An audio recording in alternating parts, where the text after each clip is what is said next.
Assalamualaikum warahmatullahi wabarakatuh. Salam olahraga untuk kita semua. Perkenalkan, nama saya Muhammad Aryansa SPD. Saya guru PJOK SMA Islam An-Nijam. Apa kabar semua anak-anak?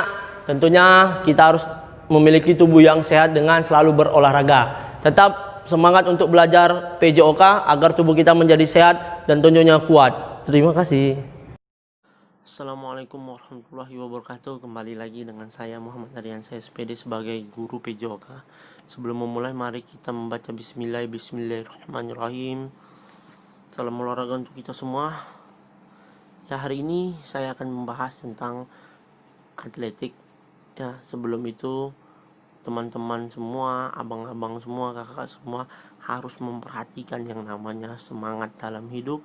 Perhatikan pengalaman-pengalaman hidup. Ketika abang dan kakak belajar jarak jauh seperti ini, maka yang harus diperhatikan adalah semangat dalam diri, mental yang harus terjaga untuk belajarnya lebih semangat.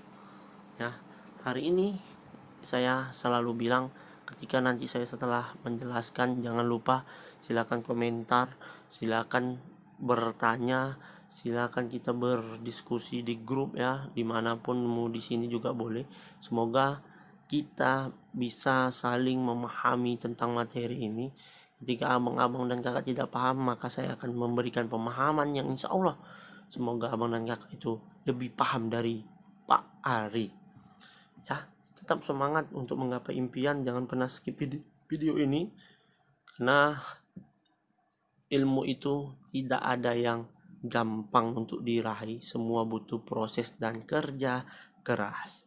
Oke, kita masuk ke analisis atletik ya. Bicara tentang analisis atletik, kita tahu dulu kalau atletik itu ada cabang olahraga tertua. Kenapa kita analisis? Kenapa ya atletik ini bisa jadi cabang olahraga? Karena ada nama di atletik ini, ada pelajar namanya berjalan dan berlari.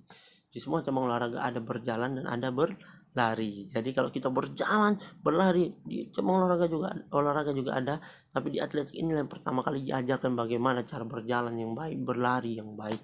Ada lari, ada 3 lari ya.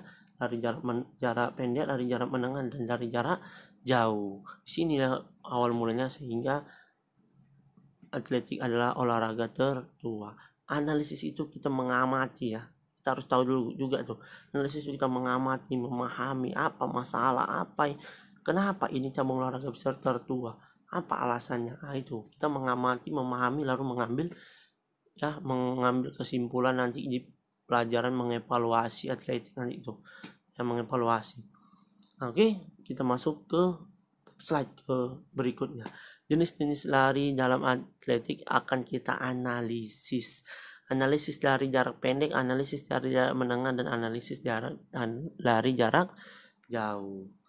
Bicara analisis jarak pendek berarti kita mengamati, melihat, memperhatikan bagaimana sih lari jarak pendek ini dilakukan, apa yang harus diperhatikan. Begitu pula lari jarak menengah dan lari jarak jauh. Ya, lari jarak pendek itu adalah berlari dengan kecepatan penuh sepanjang jarak yang harus ditempuh atau sampai jarak yang telah ditentukan. Lari jarak pendek itu ada larinya, panjangnya itu yang harus ditempuh 100 meter, 200 meter, dan 400 meter. Ya, untuk perbedaan antara lari jarak pendek ya, kita analisis perbedaan dari jarak pendek dan menengah dan jauh itu terletak pada lari jarak tempuhnya. Jadi ketika kita menempuh, situ kita analisis, oh ini pendek, ini hanya 100 meter, berarti lari jarak menengah. Ini larinya 1000 meter atau 800 meter, ini lari jarak lari jarak 100 meter. Dia lari start 100 meter, lari start 400 meter, 200 meter. Wah, ini lari jarak pendek ini. Karena kita sudah mengamati, kita menganalisis. Lalu dari jarak 100 meter, 1000 meter sampai 800 meter, oh ini lari jarak menengah. Karena atletnya lari 800 sampai 1000 meter.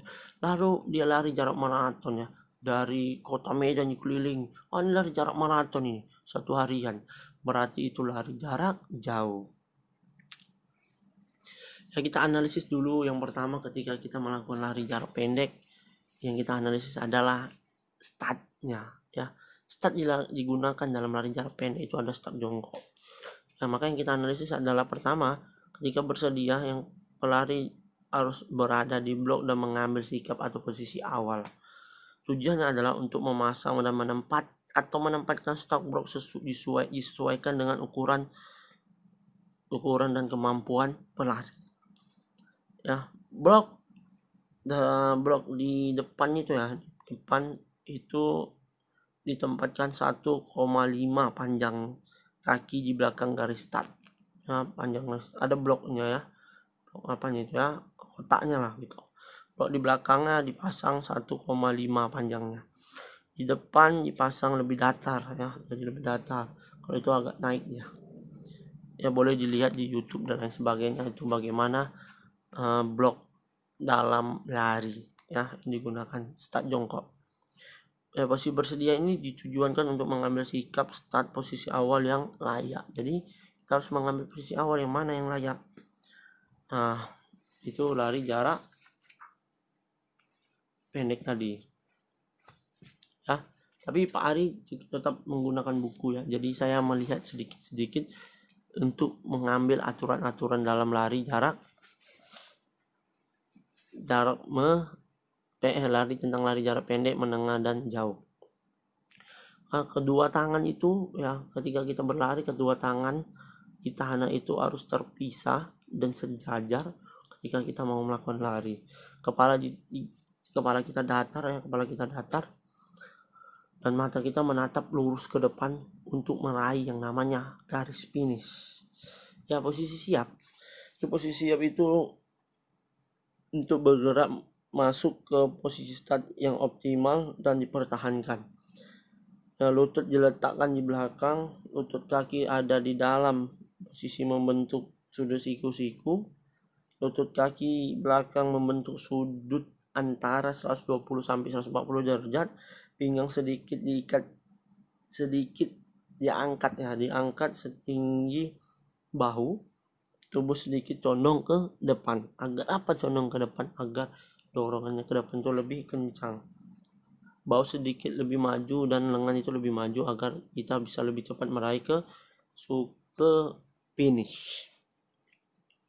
Ya, percepatan lari itu harus sangat kita perhatikan. Oke, mungkin kalau bicara tentang lari jarak pendek itu saja yang harus kita perhatikan. Kita akan bicara tentang mengenal lari jarak ya, tentang lari jarak menengah ini. Jadi saya udah bilang 800 meter itu 1000 meter, 1500 meter bahkan sampai 3000 meter itu masih termasuk lari jarak menengah. Pada lari jarak menengah kita gunakan ujung kaki, stamina terjaga. Itu kita harus perhatikan yang namanya betul-betul ujung yang kita perhatikan ada keseimbangan tubuh kita. Kita analisis dulu bagaimana keseimbangan tubuh jika melakukan lari jarak menengah, apakah sudah benar atau tidak. Ketika kita melakukan lari jarak menengah, posisi tubuh kita sudah benar, maka lari kita akan menuju dengan kecepatan yang luar biasa dan stamina yang terjaga. Hal-hal yang harus diperhatikan dalam lari jarak menengah yang pertama adalah badan harus selalu rileks selama berlari ya, karena jauh kita harus selama rileks dan santai ya. Lengan diayunkan dan tidak terlalu tinggi seperti pada lari jarak pendek. Jadi kita mengayunkan aja santai, rileks seperti dengar sebuah musik ya. Tapi kita harus sambil berlari semaksimal kita. Yang ketiga, yang pertama adalah yang harus kita perhatikan itu badan condong ke depan. Nah, ini harus kita analisis. Badannya sudah condong ke depan apa belum? Nah, itu. Yang keempat, langkah tetap dengan tekanan dan ayunan kaki ke depan. Jadi dari awal sampai akhir kalau usahakan sama dengan kecepatan dan ayunan kaki kita. Yang kelima, penguasaan dan pada kecepatan lari, kondisi fisik terdaya tahan. Keenam, lari terus menerus secara teratur, maju terus, jangan mengurangi kecepatan dalam berlari. Ya, latihan untuk lari jarak menengah maupun lari jarak jauh ini harus kita ulangi dan tambah terus bebannya agar kita mendapatkan stamina yang baik dan lari yang teratur dengan stamina yang terjaga serta lari dengan menggunakan ujung kaki. Latihan berikutnya yang harus kita perhatikan latihan bisa dilakukan di alam terbuka dengan berlari secepat-cepatnya di alam terbuka agar udaranya itu lebih baik. Ya, dalam lari jarak menengah, hal-hal yang tidak sah dalam lari jarak menengah itu ada. Ya, jadi kalau kita melihat sebuah pertandingan atau perlombaan lari jarak menengah, yang harus kita perhatikan mana sih kenapa itu bisa larinya seperti itu, kok bisa dibilang tidak sah. Karena pelari melakukan kesalahan dalam start lebih dari 3 kali. Ketika mau mulai lari dia salah sekali, mungkin sebelum bunyi aba-aba dia sudah berlari dan lain sebagainya sampai 3 kali, maka dia akan didiskualifikasi. Itu harus bisa kita analisis. Ketika kita menganalisis kenapa itu bisa didiskualifikasi atlet larinya, karena dia sudah melakukan kesalahan sebanyak 3 kali di garis start, memasuki lintasan pelari lain. Ketika dia berlari rupanya mereng, masuk dia udah lurus dia lari, belok dia ke Anijam, ya kan, belok lagi dia ke warung bakso di depan Anijam, belok lagi ke Jogja, atau belok dia lagi ke sekolah A, belok lagi ke sekolah B. Jadi belok-belok dia ya, geleng-geleng kepalanya. Jadi itu kesalahan dan itu didiskualifikasi. Itulah analisisnya. Mengganggu pelari lain. Nah, jadi dia coba buat curang, dia ganggu, dia tarik baju lawan atau dia banting terbang aja. Tidak boleh, itu adalah sebuah kesalahan. Ya, keluar dari lintasan, dia keluar mungkin oleng kepalanya, oyong kali kepalanya, terlalu banyak kali bebannya, belok. Nah, itu didiskualifikasi. Ya, atau mau terbukti memakai obat-obatan yang bisa mengganggu kondisi tubuhnya, itu juga dilarang dan didiskualifikasi. Ya, petunjuk-petunjuk dalam berlari juga harus kita analisis ya. Harus berlari di suatu garis lintasan, ya lari secepat mungkin ya semampu kita lalui lawan, lakukan secepatnya. Usahakan berlari dengan kecepatannya tetap, jangan berubah-ubah ya.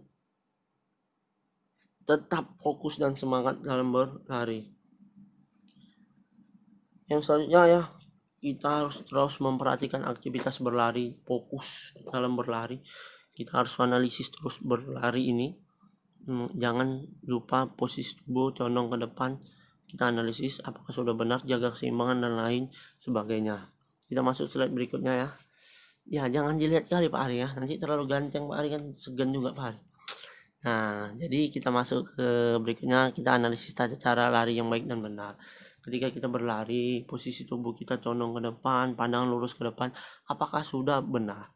Ya, kita analisis apa gerakannya sudah dilakukan apa belum. Ya, kaki kita sudah di posisi garis blok startnya apa belum? Sudahkah kita berlari sesuai lintasan kita apa belum? Kita melihat. Kalau belum, kita harus merubahnya agar kita bisa mendapatkan finish dan tidak didiskualifikasi oleh juri atau wasit. Nah, analisis manfaat lari. Ketika kita menganalisis manfaat lari ini, apa yang berguna bagi tubuh kita, bagi diri kita melakukan berlari. Yang pertama ya, kita analisis, ternyata ini bagus untuk kesehatan. Ketika kita berlari, ini bagus untuk menjaga kebugaran tubuh kita. Ketika kita berlari, yang paling penting adalah kita analisis adalah kita bisa naik pesawat gratis. Kenapa Pak Ari bisa naik pesawat gratis? Karena kita sudah menjadi atlet ya di Indonesia ini dan bisa meraih medali emas, maka kita akan bisa naik pesawat gratis dan lain sebagainya. Nah, misalnya seperti itu. Nah, kita analisis apalagi guna lari. Tentunya kita berlari semampu kita menjadi seorang atlet, menjadi orang-orang yang memiliki tubuh yang sehat, maka ketika kita mendapatkan prestasi, maka kita menjadi harum dan kebanggaan bagi keluarga kita dan tentunya bangsa ini. Ya, banyak yang harus kita perhatikan. Sekian dari Pak Ari ya. Mungkin itu yang bisa Pak Ari sampaikan, semoga bermanfaat. Terima kasih. Jangan lupa tetap semangat belajar, jangan malas belajar, fokus pada impian Anda, terus menganalisis dalam kehidupan agar kita jauh lebih baik. Terima kasih. Hari ini cukup pelajaran kita tentang analisis atletik khususnya pada lari. Ya, lari jarak pendek, lari jarak menengah, lari jarak jauh. Sekian, assalamualaikum warahmatullahi wabarakatuh. Salam olahraga, tetap senyum dan semangat. Demikian pembelajaran kita hari ini. Sampai ketemu di video pembelajaran berikutnya. Jangan lupa like, comment, and share video ini. SMA Islam Anijam, unggul, cerdas, Islami. Assalamualaikum warahmatullahi wabarakatuh.